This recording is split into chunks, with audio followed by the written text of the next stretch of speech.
This podcast is brought to you by Pragmatic Solutions, the leading iGaming PAM platform with a modular approach, including many benefits like a fast, secure, and scalable API-based platform, integrated with all major third-party products and services.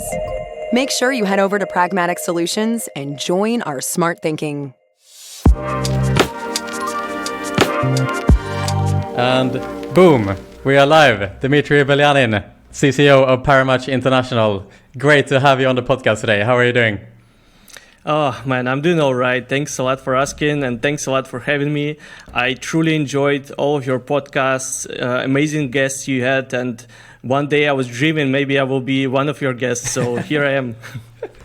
Well, the big dream is coming true today here, Dmitry. That's for sure. And likewise, back to you as well, Dmitry. You're one of the kind of more outspoken people on LinkedIn, and one of the people who are always open and willing to share their own wisdom and experience with the rest of the industry. And, we at iGaming, we are big fans of you, of course, and you're a regular contributor at iGaming.com, of course, one of the most experienced marketers of the entire industry. And so it was a pleasure for me, of course, to reach out to you today to conduct this podcast. The idea today is that we're going to dive a little bit more into kind of marketing trends of the industry, some of the challenges that you must be facing at the moment, of course, with marketing restrictions in certain demographics, and kind of balancing how to attract customers in such vast different kind of demographics as you are working with every single day. But I want to start on a different topic, Dmitry. Obviously, you're the CCO for Parimatch International, and for those of you who are maybe not in the know, recently it was announced by the Ukrainian government that the Ukrainian government are not allowing Parimatch to operate in Ukraine, despite Parimatch being obviously a wholly Ukrainian company, and despite Parimatch obviously contributing to the war efforts significantly since the war over there broke out. Can you talk a little bit about the current state of Parimatch in Ukraine and the situation of online gambling in Ukraine in general, perhaps? Yeah, so I remember that night we woke up and we've seen this terrible news. We were absolutely devastated because for us as the company who was created in Ukraine, built by Ukrainians for like 26 years plus, it was something we've never thought of that this might happen, right? So I think it happened like one and a half months back, maybe, or maybe slightly less. So since that time, we had a lot of conversations with the government, with the legal structures in order to try to understand how we proceed with that. But it feels like there is no end, and the current state of the country is the war is progressing. Actually, Ukraine is fighting back, which is something really good happening for the country. So I don't feel like these guys have a lot of time in order to kind of dig deeper in the whole iGaming situation. They've got a few insights. Some of them were fake. I mean, pretty much everyone was fake. At some point we operated in Russia because we were like CIS-based operator out of Ukraine. So we operated in Belarus, which, we left after the war started. We left Russia almost immediately. So we don't have any ties with Russia. And, as I mentioned, the company is built in Ukraine by Ukrainians.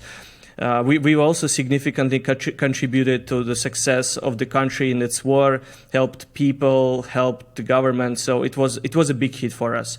So when it comes down to the whole market situation and what's going to happen, we don't have the answer yet, because I've seen multiple rumors, even though the ones where they are saying that maybe they will disband the regulator, maybe they will change the way how the regulation was overseen, how it was built.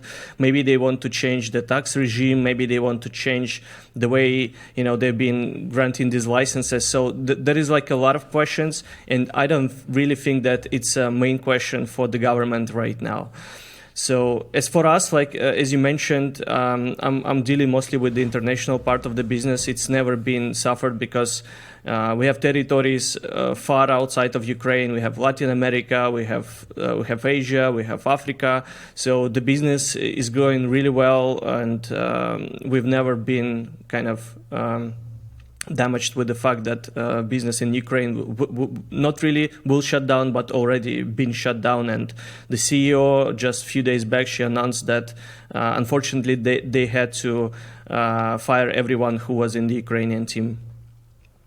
Right. So the people working within Ukraine, then in that entity, is essentially not there anymore. It's really sad to hear. Obviously, Parimatch, you have a great standing and great reputation over there in general. So really sad to hear that. But also at the same time, glad to hear that the business overall is continuing to kind of march on, so to say.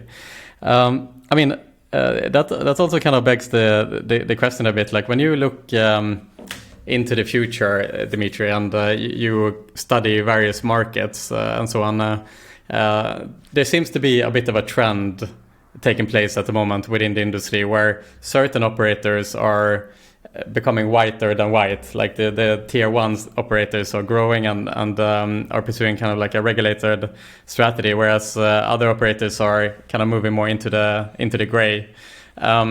What do you think in the coming years will this trend will mean? Like, will there be eventually any place for grey markets? I mean, looking now at Ukraine, of course, the Netherlands, the other year, more and more markets are regulating. What's your thoughts on just the regulated versus unregulated market strategy in general? Yeah, so I was always saying that there is black, there is white, and there is somewhere gray in the middle, and right. it is a nature of human beings. It is a nature of running a business in every country in the world, in every niche in the world which is possible. As long as there is black and there is white, there will always be gray. So I think that the gray is here to stay. But the regulation is definitely becoming tougher. As far as you can see, like you mentioned Netherlands, you mentioned some other European countries, the regulation is becoming much tougher, and the penalties you are receiving are becoming much tougher, and regulators are becoming more smarter, more creative in kind of finding a way and how to track you down and how to actually maybe not even track you down, but find a reason how they can penalize you for something which you might have done or maybe not have done. So I think in the next upcoming years, the trend towards white hat markets will be much stronger, and I see a lot of companies are entering the new markets. So for example, like Bet365, they just entered Africa, so they've launched in Ghana. 38 Group, they've launched their 38 Bet in Tanzania and a few more countries in Africa as well. So, if you look at the map, there are no more new countries are being invented. There is a final list of countries pretty much. Maybe they're slightly changing, but overall it's a list which was created and been here for years. So I think the number of countries is limited, and the amount of countries where you can actually operate is also limited. So the trend will be towards the white hat markets. This is where you can make some nice white hat money, you can raise some white hat capital, you can build market cap of your company. Of course, the gray and black are here to stay, but I think the trend will be moving towards the white hat money. Right. I like the gray is here to stay rhyme there in the middle. Very good. So that begs the question then, we've both been in industry for a very long time, Dmitry, and I think we both remember kind of the glory days where, you could just kind of take your monthly salary and save up some money and start your own operator and become successful. That is obviously not the case today. If you look at the regulated space specifically, if the future kind of belongs in the regulated space, what does it take to become a successful operator in the regulated space today, especially if you are not a tier one operator, say that you are operating with limited resources? We are seeing many operators that are struggling today. Hero Gaming had to cut half the workforce, Presenter Group, other operators, and so on and so forth. What does it take to become profitable and succeed in a regulated market with limited resources? Yeah, that's actually a great question. And I think it's becoming more challenging every single day. As long as you have a setup fee, as long as you have some license costs which you need to pay in advance, as long as you need to open an office, hire like a local director, and plenty of other things you need to do, it becomes challenging. And if you start looking at the markets which are white hat and where you can actually enter without spending a lot of money, there are not as many markets left, to be honest. But I think in order to become successful, first step you should take is to do a little bit of a research, right? To understand what kind of markets are available, what kind of markets are requiring what kind of costs, etc. And to be honest, I'm not going to spoil anything, not going to mention any markets, but I think there is like maybe up to 10, 15 markets which are, going under that category of markets where you can actually enter without like a, crazy investment upfront. So research is the first stage. Then I think a huge mistake a lot of operators are doing these days is that they don't have a balanced go-to-market strategy. So what I mean is either they go heavy affiliate driven kind of brand since day one, and they don't have a plan B, or they don't have like a second stage of their market penetration. So they just fully rely on the affiliates. And if something goes wrong, if someone else is using the same strategy, they just start competing with numbers. So someone is paying 200 CPA, someone's going to pay 210, means that affiliate is going to switch tomorrow, if his unit economy is working well.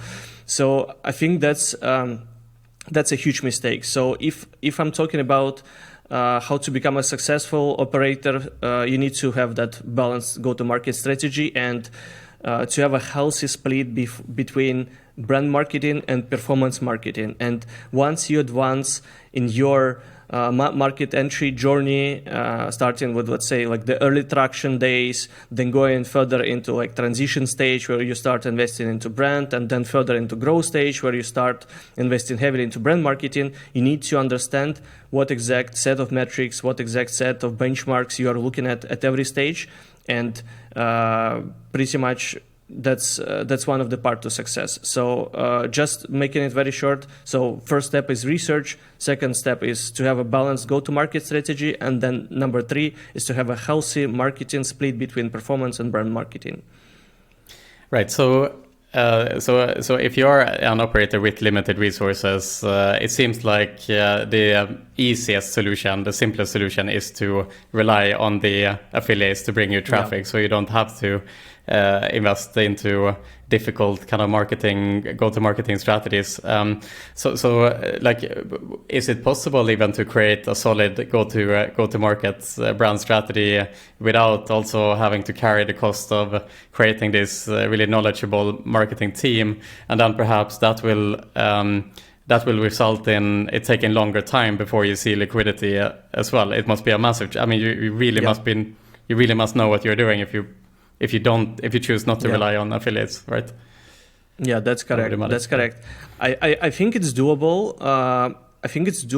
But if you're talking about like pretty much every niche in the world, pretty much any business in the world, in order to get a piece of the action, you need to be special in a way, right? It's very hard to just put like second best generic product next to another product which is in the market and to think, okay, I'm just going to start making some money. I think, like 10 years back or 20 years back, before the internet has been, this much penetrated, it was much easier. But now I think it's tough, and it's not only iGaming. I think it's pretty much any industry. So in order to even think about like how you start making money, even with like affiliates, even without having like a huge marketing budget and advanced marketing team in-house, you really need to figure out what is your unique sales proposition before actually entering any market. Because, there's plenty of examples like all of these white label copycats of, one of another. I know that gamblers, they don't really care much when it comes down to like, switching from one brand to another just to, avoid that limit in one kind of operator, right? But I don't think it's a long-lasting strategy anyway.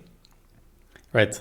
And if you look at the industry today, which are some brands do you think that stand out, except for Parimatch, of course, in the sense that they have been able to create a good brand identity and not pursuing this generic route that you talk about?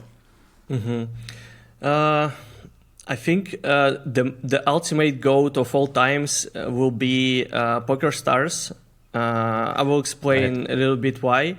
So I think the guys did an amazing job of building that equal kind of a term of poker next to PokerStars, right? They've launched enormous amount of beautiful campaigns, like saying "We are poker," bringing incredible ambassadors on board. So I think they are the ultimate goats. And when someone thinks about poker, PokerStars immediately raises up in their head. So I think they're number one. The number two, I absolutely love Paddy Power and their brand marketing, their distinctive character, their attributes. I think they're special, and the way they marketed themselves is absolutely remarkable.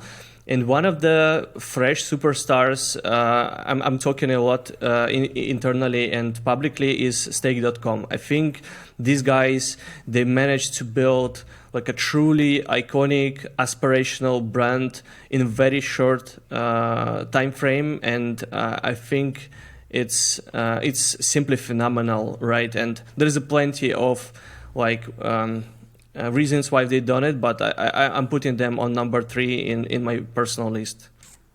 I like that list, Dmitry. And just to nail down the number 1 there on the list with PokerStar, the ultimate GOAT in the industry.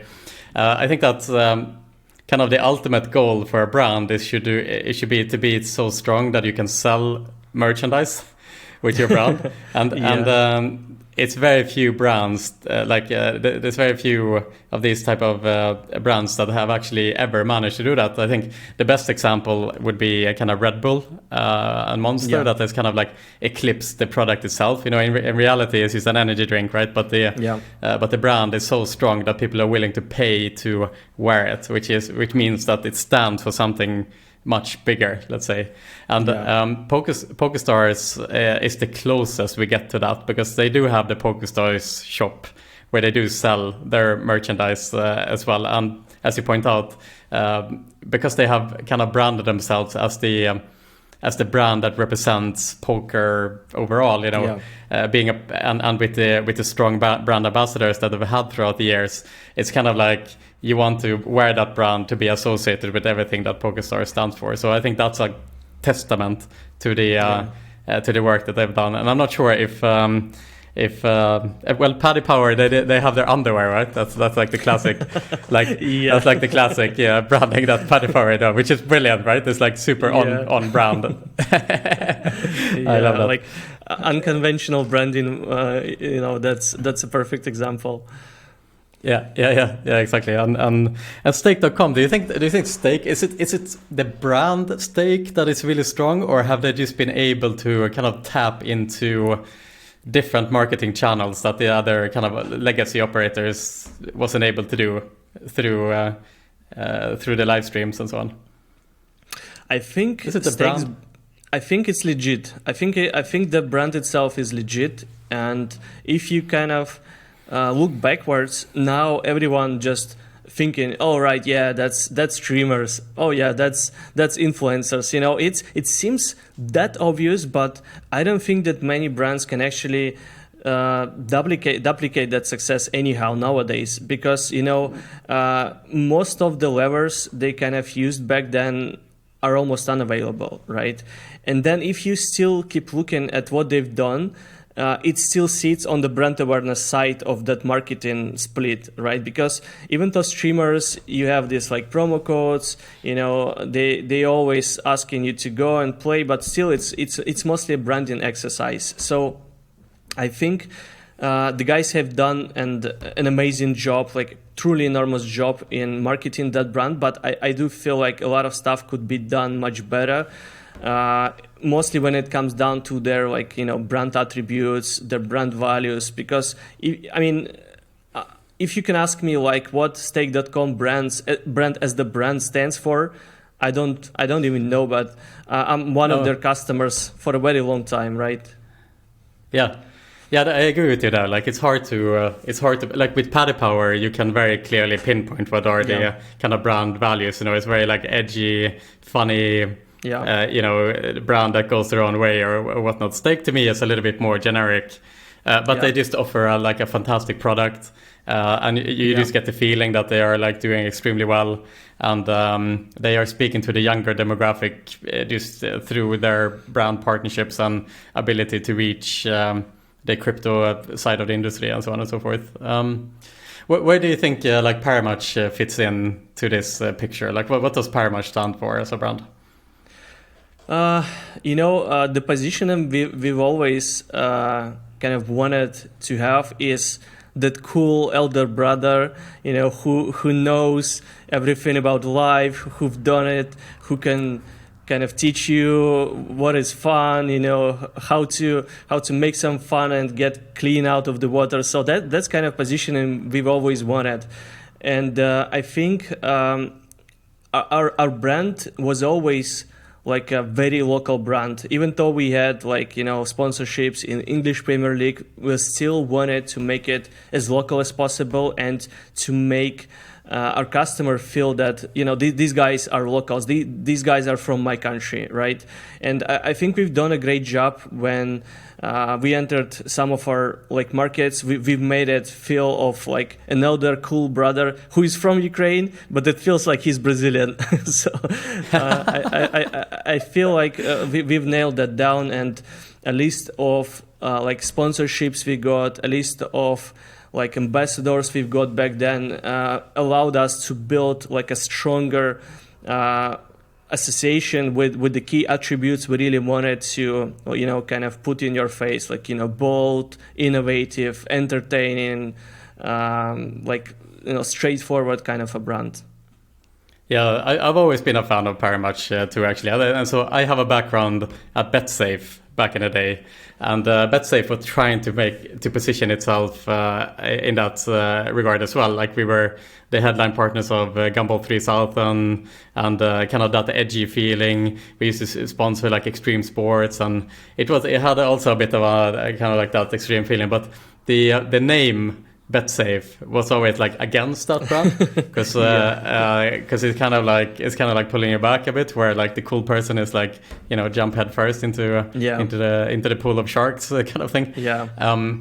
But I think you guys really took that kind of like edgy brand to the next level. Everything from the branding itself, the color scheme that you choose with kind of like the yellow, green / purple, black, predominant with black feeling. It's really speaking to that as well. And then obviously you had a major ambassador that you signed. I think it was like 2019 you signed Conor McGregor, something like that. And I remember during the pandemic you hosted your like digital events where your CEO at that time did an interview with Conor McGregor. I remember he was like super late and whatever. And Conor McGregor being Conor McGregor. But can you talk about like this is pretty much one of the biggest like sports ambassadorships ever in the industry. Like how does something like that happen, and then how do you maximize an ambassadorship? Because I can imagine that just signing that person on the person wearing the logo is just the first step, but there's so many like failed ambassadorships out there. I think a good recent example is Nicki Minaj of Maximbet, which just didn't really feel authentic, you know. So like how do you get the most out of an ambassadorship? So what is like the key to success when you are looking for your ambassador? Honestly, one of the reasons why I joined Parimatch many years back was the fact that CEO, who was Sergey Portnov back at that time, he was a crazy UFC and MMA fan. So was myself. Right. So it was one of the reasons why I got into this. And the brand, it was always kind of looking for that niche positioning, and MMA was one of the hottest trends back then. The UFC was on the rise. A lot of true superstar athletes were coming out of the nowhere, and Conor McGregor was one of those. He was a prospect back then. He was, I don't even remember, maybe he was one-time division champ, but he was truly at his kind of early stage, and then very fast he kind of got into his prime, and we were super lucky to have him amongst our ambassadors list at his prime. When I remember that time when he posted on Instagram that he became that particular year's Forbes #1 most paid athlete, that right. was like crazy. And crazy. And I think one of the reasons why it was a huge success for us, and one of the things anyone should look at when signing a brand ambassador, is to try to analyze his career path, right? Whether he's on the rise, what kind of fights in that particular example he might have, what kind of personality he brings, how he acts in front of media, and all of stuff like that. So because when we've got him on tour in Ukraine and then Russia, at some point when he got into Russia, that for UFC fans out there, they know that there's been a massive bad blood with Khabib, like a local Russian guy, against him. And when we brought him there, it was all the hell broke loose at that point. A lot of people, they hated him, a lot of hype. I think we were very kind of lucky at the point of time, but it was a calculated decision because we knew this guy gonna become one of the greatest champions. I still kind of regret that we did not sign Israel Adesanya back in the same year. He was like 2 fights away from the champion title, but we had this conversation. We've decided to postpone it because we were not strong in Africa back then. But this is one of my largest regrets. So he signed with Stake, right?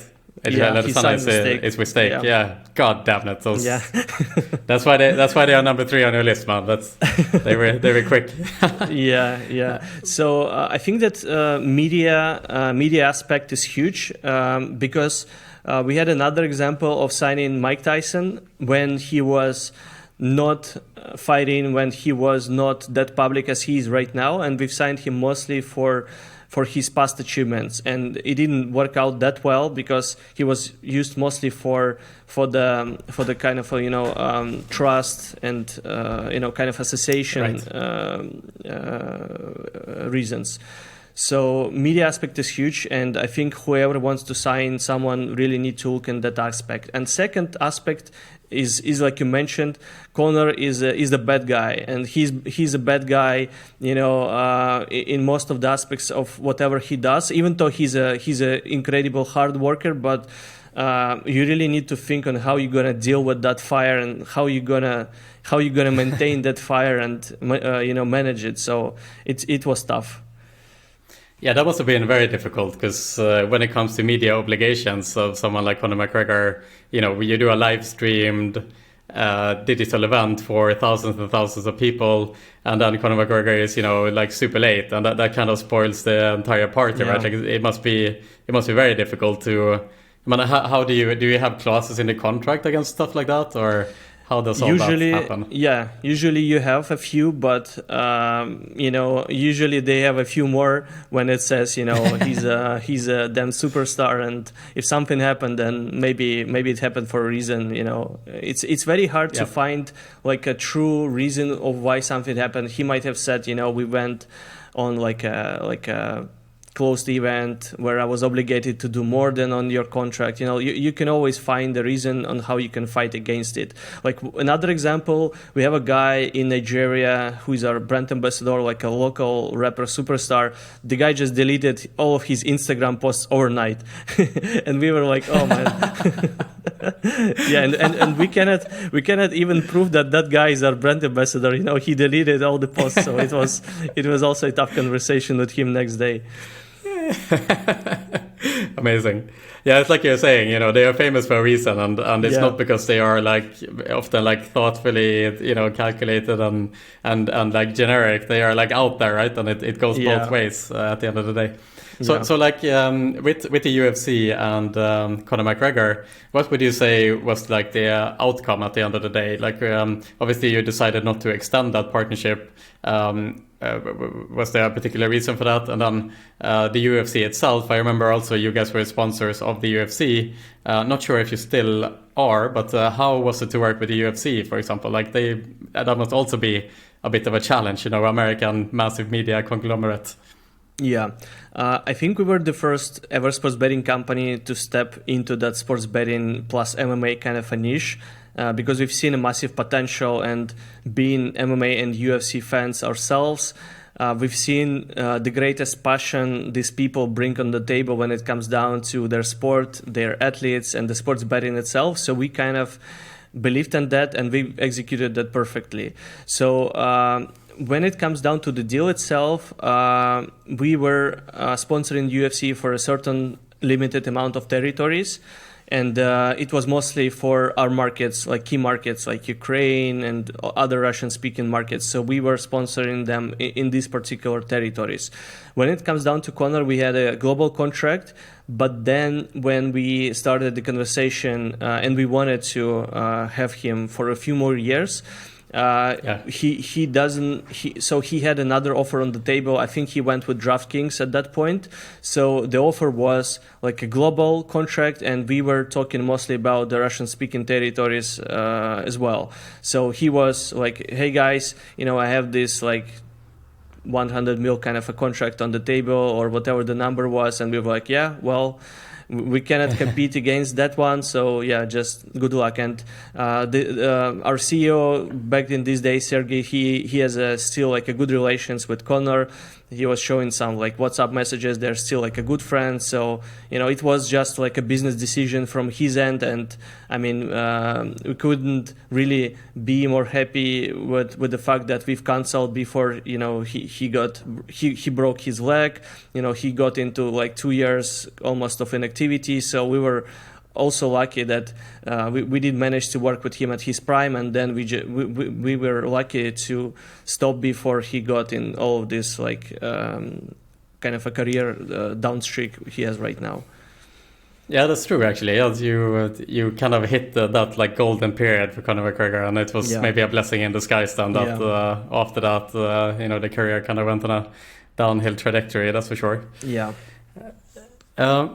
And just to kind of wrap up here as well, so working with the UFC as well, it's also like, so myself, I've been an MMA practitioner I started practicing MMA like 15 years ago, and like I'm a hyper fan of UFC as well. For those of you who follow the podcast, know like in an earlier episode I did on an episode with Verdict MMA guy, their VJ, and we kind of nerded into the MMA scene a bit. But I'm very fascinated, and it was when I was younger, it was always my dream to work for the UFC.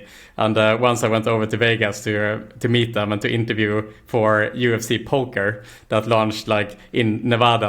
That was like a temporary project that I did. It never really took off, unfortunately. So my dreams were shattered, unfortunately. But instead, I have the pleasure of having you here, Dmitry. So I can ask you how it was to work with the UFC when you deal with partnerships and the like with a massive company like that. Yeah, so I think it's tough, and not many companies in the world can manage that. I think this might sound a little bit cocky, but I think in order to follow a long list of requirements from their side, towards the brand they work with, from multiple angles like compliance, like tone of voice, public presence, cleanliness of that brand, being like a white hat kind of a company, it takes a lot. So it was very tough to follow every single rule they got, but it came with a incredible impact. So in terms of like cooperation, they are massive professionals. These guys, they know like few steps in advance what's going to happen. They know how to, better work with fighters. They know how to work with social media. Their social media game is just enormously large. They know everything. They know, when to post best, when to kind of, integrate our brand in their like stories. They know all of the nitty-gritties on how UFC performs in social media and so on. So I think the opportunity to work with this kind of a large media group is significant, and I think we've learned a lot, because then we went into the English Premier League, which also has a lot of requirements and restrictions, but we were kind of prepared for that after the UFC deal. So I think overall our impression was incredible, and if someone would have asked me whether we want to go back in the future and do this one more time, for sure yes. And this allowed us to build that, the same way Poker Stars did this for poker, we've done this for sports betting in like the Russian-speaking market. So we've done it. Yeah, absolutely. And what's interesting with the UFC, I mean, they are world leaders in building a brand through social media, more or less. And it's not by coincidence either, because earlier in the 2000s, the UFC had a really hard time to market themselves in any channel. They were not allowed to be on national TV, and not allowed to take out the advertisement in kind of the mass media, radio, newspapers, and so on. And the rise of the UFC is very much a story of the rise of social media. So social media was like the first medium where UFC could operate freely. Yeah. And so they jumped on that opportunity, right, in the middle of the 2000s when Facebook became a thing, of course. And so that really is like really intertwined in their whole growth journey and their whole brand. The fact that they just always, from day one, from the very beginning, they built their brand through social media. It's an incredible brand that they built through those efforts. And this is really fortunate for us, because they kind of studied us in a way how to nail our social media, because they were giving us so much of an advice of when to post, where to post, what kind of messaging to use, how to work with fighters and all stuff like that. So it was a true kind of mentorship from them towards our brand back at that time. Amazing. I saw recently, Dmitry, you created a post that was titled "The Shotgun versus the Sharpshooter Approach in Marketing." Can you talk about that concept? What does it mean, and what should brand marketers think about when they try to create campaigns to target players? Yeah, I think one of the largest aspects of brand advertising, I mean, not really brand, but I think advertising overall, and it all comes down back in the days where the real masterminds, the first marketers of our century were coming with all of these game-changing marketing ideas, when they came up with like 4 Ps or later on with 6 Ps of marketing. I think the most important thing here is to know your target audience.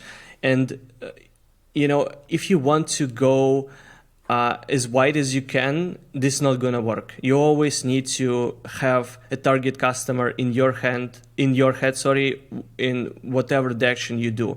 If you run performance campaign, you need to think who is your target audience. If you run a brand marketing campaign, you need to know who is your target audience. So the post I was writing about was mostly about it, is that not many companies out there that truly understand their target audience, and they don't really understand how to properly target them, what kind of messaging to use, in what kind of channels to find them, etc. So I think a lot of brands, they do really need to go and kind of revisit the marketing basics in order to be able to advance their brands in their kind of user journey. So yeah, it's interesting. I mean, it feels like kind of the field of marketing and the field of psychology is like very much intertwined. Like if you want to be a good marketer, you need to be like a master of the studies of the human mind. And I guess there is a subfield in marketing that is titled psychology marketing, and how to kind of understand psychology in order to optimize campaigns. Is that something you think about as well? And do you have any like particular tips and tricks psychology wise in how to like optimize your campaigns? I think our whole niche is about psychology, to be honest. Yeah. And you really need to understand what kind of drivers any kind of users have on each step of their user journey. I think psychology and its aspect in iGaming marketing is pretty much underrated. And when it comes down to like the motivation, I think there is like, I don't know, tens of different drivers, like a psychological drivers, which kind of bring in the user towards the product. And we really need to leverage the particular stage of the user journey with the particular reason of why the person is coming, and then use that as your advantage. So one really good example, so let's say in your market, the most dominant segment are the users who are looking for like a place where they can spend some spare time, right? So let's say Sweden. I think that's quite a dominant customer segment in Nordic countries especially. So someone has like 5 minutes when, I don't know, he's like commuting somewhere or waiting for his coffee at Starbucks. So he just wants to fill that gap of his time inside of his real life. So he's at that stage of the user journey. So you need to catch up. He's in the right moment of time and match it with the right motivation of him, why he needs to come to your product. Like, are you bored with your life? I don't know. Or are you bored with like whatever you're doing right now? Here is the new fancy slot game where you can, escape from reality and just, spin 25 times while waiting for your coffee or something like that. So you really need to truly understand what is like laying behind the true reason why someone is playing. And it all comes down from the research, user segmentation, like user interviews to try to understand what really drives the customer. But it's a tough thing to do, and you cannot do this once, because in any market you go, you will face a different set of user segments with different motivations and the different percentage of users, who are falling down under a certain category. Right. So you really, especially for you guys who operate in, many markets, you basically need to create different profiles for each demographic and really understand deeply the psychology of these individuals. Like a Japanese 25-year-old is going to be have a totally different need than a 50-year-old Swedish woman, for example, right? Yeah. How do you... Like, especially because you obviously have your own kind of like cultural upbringing and your own culture, but how do you put yourself in the shoes of someone, you mentioned that you're entering Africa, and so like how do you put yourself in their shoes? Like how do you figure out their identities? We spend a lot of money on customer research. so we do try to understand our customer, really. And I remember when we were entering one of the African territories, our country manager back then, he took a camera guy, he went into the country, and he's done like 10 or 20 interviews himself. So, like it may sound crazy, but the video he brought from that trip was one of the key eye-openers for us back at that time. The way customers reacted to the product, the way they tried to perform a certain action, the way then they gave us a feedback about the brand, about its colors, about some goals the guys might want to achieve with our platform. So it was like a true eye-opener. So I think customer research is a key to success of any sports betting company. Fair enough. And just zooming in as well on Africa specifically, obviously a future growth market and massive emerging continent, if you will. However, some have tried and some have failed. Betson being a good example of an organization who really tried to make Africa one of their key markets, but we don't really see any mention of Africa today in their quarterly reports, and growth has been slower than predicted. Other brands obviously become very successful, but if you were to analyze, maybe not, even if we look at Africa as a continent, obviously there's a lot of nuance within the continent as well. But how would you break down the ability to be successful in some of the African nations? I think you have two key elements to success in Africa. The number one, I think it's like 80% of success is the product itself.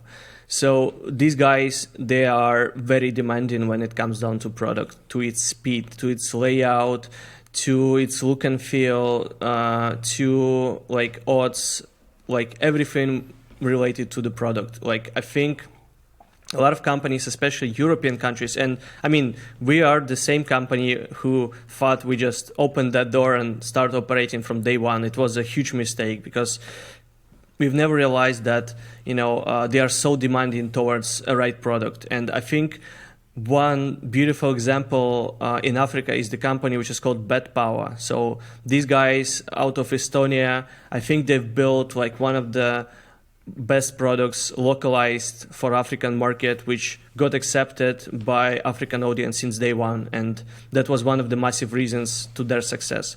And I think the second key is proper localization. And when I'm talking about localization, it's about your brand, it's about your messaging, it's about the way how you communicate to your customer, the tone of voice, the way how your customer support reacts to their queries, and all sorts of stuff like that.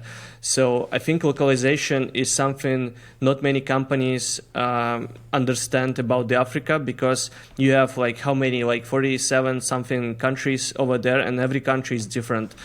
Even though some countries might share the same language like Kenya and Tanzania, but they do feel like they're two separate nations, two separate mindsets, identities, whatever you call it. So I do feel like a lot of companies underestimate the need to localize the brand presence overall, not just the product itself. So that's a second key to success. Interesting. And to start rounding off here today a bit, Dmitry, just kind of zooming out from the iGaming industry and looking at successful brands worldwide. You've been an expert marketer for many, many years, Dmitry, and, telling from your LinkedIn post history, you live and you breathe marketing, of course. Yeah. But what brands have inspired you as a marketer? It doesn't have to be iGaming specifically, but looking a bit wider, like what are some brands that you really look up to and why? That's a good question. A big question, yes. Just, two brands, like the ones which came here in my head. I think the number one is Nike. Yes. I think that's one of the strongest brands, not only from the market cap perspective, but from the brand value overall. I think this is one of the brands which has done a great job on finding a right path to the heart of to its customers. So I think that's the brand number one. And brand number two will be Apple. I think this might be a little bit standard for many people who might reply to that question, but I think what any company could learn from Apple and what they've done successfully in their marketing is that they don't sell you the feature, they sell you the experience. So they sell you the way how you can become a better photographer, a better musician, a better runner, a better, I don't know, husband, whatever, right? So they sell you that experience. And if you go to their Instagram or if you take a look at their advertising videos, it's all about emotions, it's all about experience. So I think they've done a massive job on switching. I think they've done that switch like 25 or 30 years back. I think I've read it somewhere. So it was like a strategic approach on how they wanted to kind of leverage their kind of a human-centric company approach. Right. This was a trick question, Dmitry, and I was hoping you were going to say iGaming Next here as your favorite brand, but okay, I forgive you. Apple and Nike are two good examples as well. But to your point, Nike, first of all, has Phil Knight, the founder of Nike, has written one of the best autobiographies that's ever been written, which is called Shoe Dog. It's a fantastic autobiography, and like anyone who reads or listens to audiobooks should definitely take note of that, because they struggled for a long time, Nike. It was definitely not a simple road to success for that brand, that's for sure. And also I think what's interesting is Apple took a lot of inspiration from Nike, right? Because Steve Jobs, he realized what you just said, that Nike doesn't sell shoes. They sell the lifestyle, right? And the feeling and the kind of celebration of the athletes. That is the kind of the ethos of the Nike brand. And Steve Jobs realized that Nike kind of celebrate the athlete. Well, then we will celebrate the kind of the underdogs that kind of changed the world, right? That was like the famous campaign that they do, is to think different. The people who think different are the ones who change the world, essentially. And that became Apple's kind of brand ethos, which was very much thanks to Nike. So I can't agree with you more. Those are two great examples. Dmitry. Actually, one more example it just came to my mind is Guinness and the way they marketed them in Africa. I think the video, which is called "Made of Black" of Guinness, so whoever listens to that, just go to YouTube and find that campaign. Is just like enormously well built, with a lot of like good, very deep thoughts included into that campaign. And Guinness has became I think their number one beer brand in Africa after they've launched that campaign. So they've done an amazing job. Amazing. It's the power of the marketing, that's for sure. Yeah. Brilliant, Dmitry. It's been an absolute pleasure to have you on here today, Dmitry. It's exactly what I was hoping and what I was thinking. It's just fantastic to share these thoughts with you here, Dmitry. This is hopefully not the last time we get to do this, but obviously I'll see you in iGaming Valletta in a month's time. But until then, thank you so much for giving me a time here today, Dmitry, and I'll see you in person soon. Thank you. Thanks a lot, Pierre. It was my pleasure, and thanks a lot for calling me.